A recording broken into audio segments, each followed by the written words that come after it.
People of Reddit, what stupid rule at your work, school backfired beautifully? Zero tolerance ended shortly after a bully got thrown through a window because if I'm getting suspended for defending myself, I'm gonna make it worth my while. Back in 2014, our HR made a rule people couldn't go to other buildings.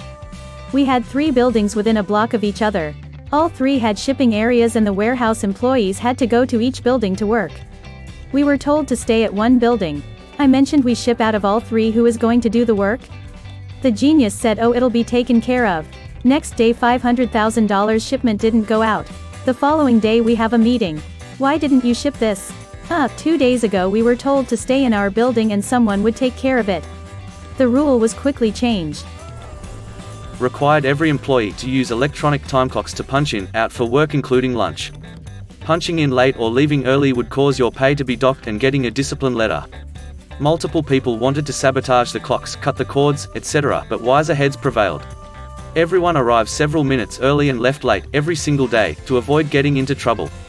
Unfortunately, this created unimpeachable evidence of hours worked. The employer had to pay out thousands of dollars in overtime the first month. The clocks disappeared exactly 5 weeks after they were installed with no notification. Every shift, there's a quota we need to fulfill. And then, even if you do fulfill it, you have to keep working until your 8 hours are up. Cue everyone speeding for 4 hours, having a 3-hour lunch, coffee break, then slowly moving their ass for an hour. No rule about us taking necessary breaks if we're still capable of reaching the quota. Now we're allowed to stop once we're done. When COVID started, our boss demanded that our entire team sit in on group Zoom calls, even if the topics on the agenda didn't have anything to do with their roles. She felt it would build team unity. Productivity dropped, negative Google reviews came in, staff became more stressed. When she demanded answers on the next Zoom call, one of my coworkers bluntly said, "Well, I would reply to this woman's voicemail, but I'm stuck on this Zoom call." I worked at Starbucks for like 5+ years before and during undergrad, and at one point our district manager thought it was a good idea to implement a "just say yes" policy, where we literally weren't allowed to tell the customer no. Lasted for about 3 months, and in that 3 months our unaccounted product and waste went up over 300% because when the boss didn't have a way to punch in a customer request, we had to just do it anyways. We also got complaints from stores in surrounding districts because they had angry customers who were requesting things that were against local food service code, and told them that we did it for them at our store. I knew exactly how that policy was going to play out, and I just laughed every time management was freaking out about the problems it was causing. The bottom floor of my secondary school was a square that had corridor all the way around. After some incident where a kid got knocked over, they implemented a one-way system.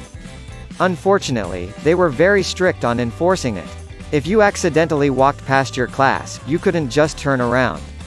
They seemed very proud of their new rule, until everyone started showing up late for class because they had to do extra laps of the bottom floor. I am the one who lives closest to work, so if the building alarm goes off overnight, I'm first on the list to get the call from the alarm company. It used to be that if we had good reason to believe the alarm was not an actual break, and we could tell them not to summon the police and ignore the alarm. I can access the building cameras from home. The most common alarm was the cleaning crew, who were always messing up the disarming. Then a sister site ignored an alarm that turned out to be an actual break-in, and the facilities director decided that no matter what, if there was an alarm, we should have the alarm company summon the police, then go to the building, get the police all clear, and reset the alarm. This was a pain in the ass but rare enough, and I lived literally 2 minutes away. Then we contracted for the alarm company to come in and replace all of our panels and sensors.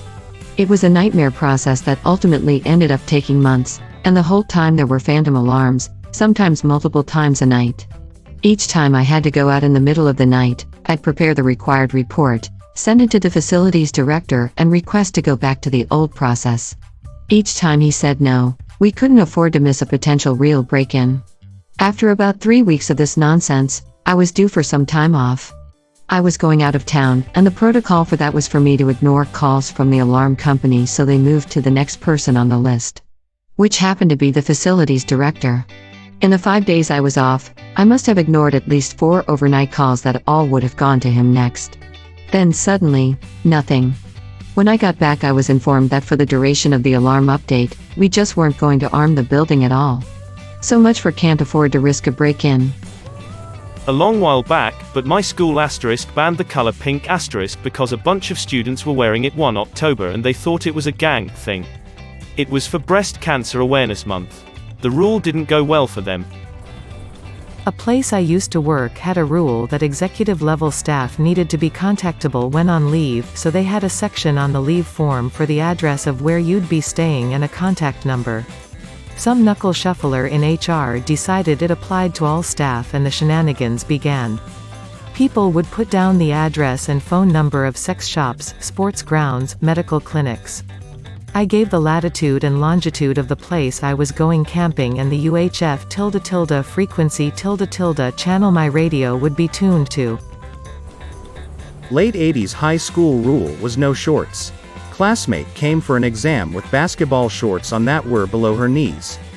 Teacher made her go home to change. She came back in a micro mini skirt and wrote her exam.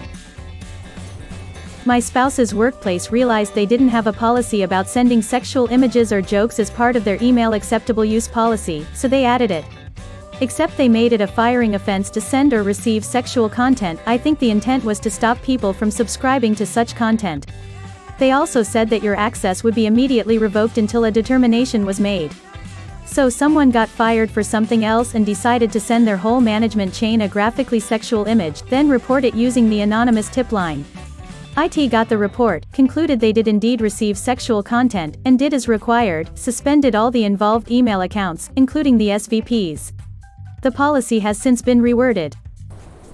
Couldn't buy drinks at lunch with cash money, had to buy some voucher. They were just cheaply made laminated pieces of paper. This was 2001, I was 13 and bored. Scanned the vouchers and printed them out on paper that kinda matched the color of the vouchers. And laminated them myself. They were horrible made and not even the right color on the backside. Also crudely cut out. I made about 100 of them, have passed them out after I tried paying with them for myself and encountered no problems. Made some new friends and upped production. Took them about 3 weeks to find out, but by then the fakes ones had intermingled with the real ones and had already been resold to students via the student office. About half of the vouchers sold were fakes. Drinks were cash only from then on. They had no choice to accept the fakes one for a little while longer though, as they had sold and charged for some of them. Students used to smoke in the toilets. So headmaster decided to lock all male toilets except 5 places in one. Now my school had around 700 students, out of which around 300 were male. Everyone realized that it became impossible to go to the toilet quickly. Result? Some guys went in one and defecated in all trash cans. A lot. No one found them, but all the other toilets opened up immediately. Edit, for clarification, this happened in Eastern Europe. Not really a rule, but a change in policy. I used to work for a major beer distributor as a delivery driver. They decided to start using less glue in the packaging to save money. We're talking a few cents per package. As a result, breakage during distribution increased drastically, causing them to eat a lot more damaged product. It caused such a large loss in profit that they quickly changed course. Edit, since everyone is making guesses about which company I worked for, it was Anheuser-Busch. But it seems this is a common trial period for many beverage distributors. To make moving between classes more efficient, they had designated up and down stairways. But they didn't take into account that the stairs were located at the ends of the very long corridors, which meant it was impossible to get to your next class on time. Because of this, no one bothered trying to get to class on time, and just blamed the stairway rule. I went to a strict Catholic school with uniforms. The kids in 4th, 8th grade had to wear belts until we got a new principal who made it mandatory for all the kids in the school to wear belts. Many bathroom accidents from kindergartners, 1st and 2nd graders later, and complaints from parents. Of course, the principal rescinded her addition to the dress code. More recently, this principal was fired for embezzling money from the school. No more swipe cards to get in the building. From now on, it's going to be fingerprint sensors.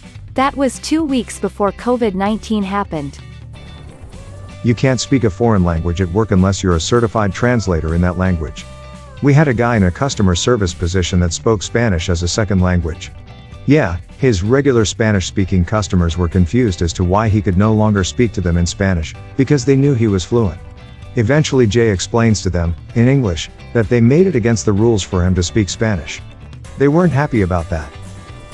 I worked at a language teaching center where the lessons are pre-planned by the curriculum, and on weekdays we often only have 2 to 3 hours of classes sporadically spread out through the afternoon, evening. The management were pretty chill when I started, and people just planned their lessons in bulk, which basically entailed checking your schedule and printing out the required unit session worksheets, and just showed up 10 minutes before to deliver the lesson.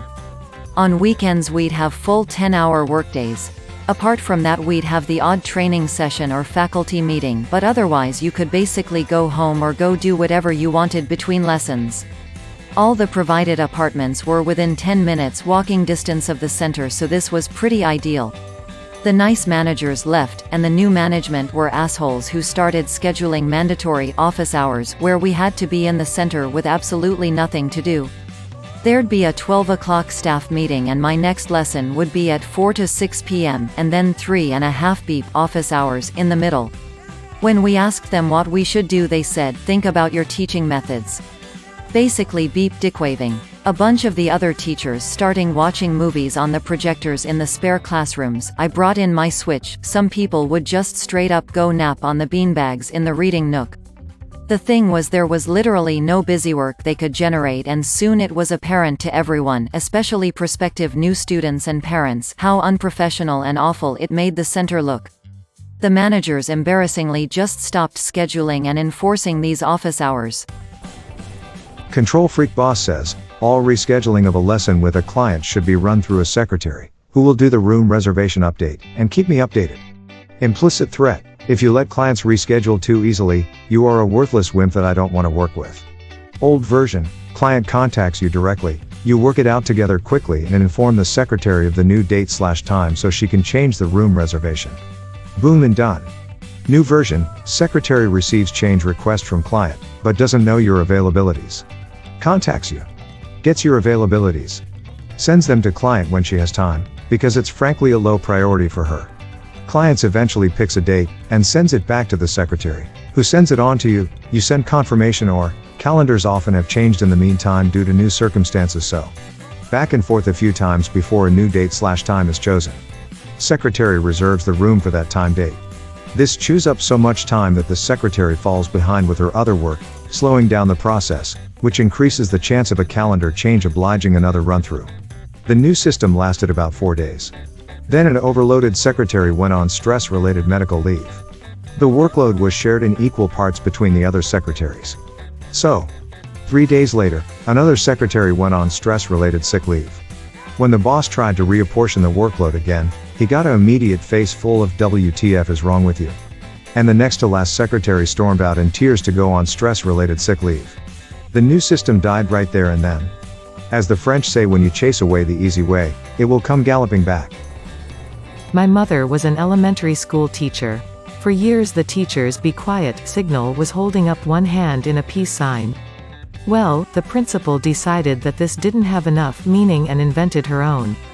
At a staff meeting she explained that her new sign stood for ears *L istening, eyes *L ooking, lips *L oct. She then made an L with her index finger and thumb and held it in front of her forehead.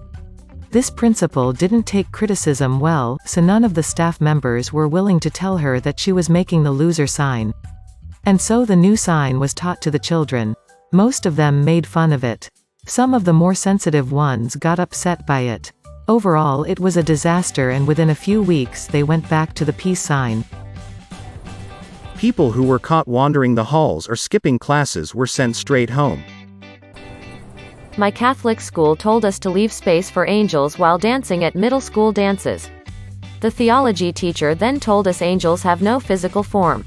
Cue lots of kids gleefully defending their attempts at dirty dancing. Assigned lunch tables, everyone would not stop arguing. May your day be filled with joy and happiness. And please remember to like, share, and subscribe for more quality content every day.